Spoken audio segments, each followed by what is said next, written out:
Another fight was reported at the Chinese-Indian border on August 31st, 2 months after the clash at Galwan Valley, the border's bloodiest conflict in 45 years. Both sides continue to accuse the other of making the first move. Netizen Sorig Ladakspa tweeted that the Indian Army's Tibetan special paratroopers celebrated their victory in the battle and happily sang and danced along the Ladakh border.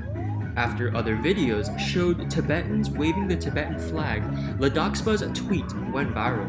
In his What the Heck commentary program, China expert Shi Shan, who's lived in Tibet for many years, pointed out that the flag's noteworthy appearance carried the symbol of Tibetan independence, also known as the snow lion flag. The Tibetan flag was the flag of Tibet during the country's de facto independence from China between 1916 and 1951.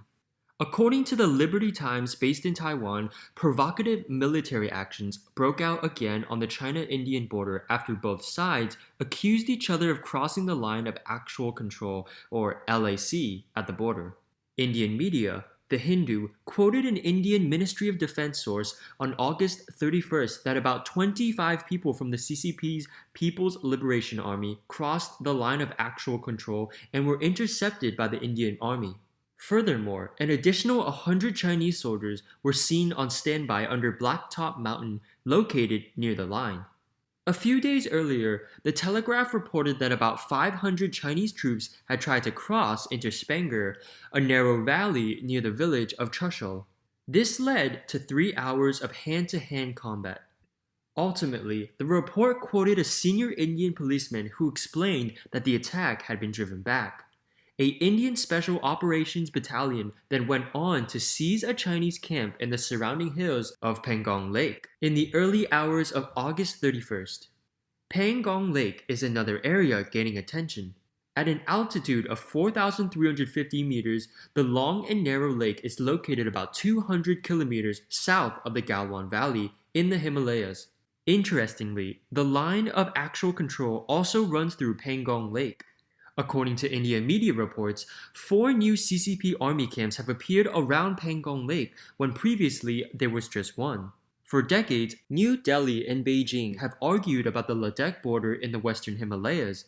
After India was defeated in the Sino-Indian War in 1962, both countries agreed to a demilitarized border and sent troops to the mountainous border to ensure the tension remained under control. But while current affairs commentator Wang Hua said the CCP wouldn't dare fight the United States due to the wide power gap, it could start a war with India.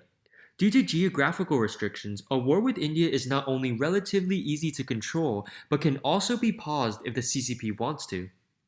Wang Hua also believes that Indian Prime Minister Modi hopes to fight the CCP and win so as to boost the morale of all Indians who not only are suffering from the virus, but also seek avengement from the 1962 defeat.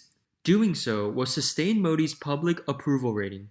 Xi Jinping, on the other hand, also wishes to win this war so as to neutralize several internal and external issues.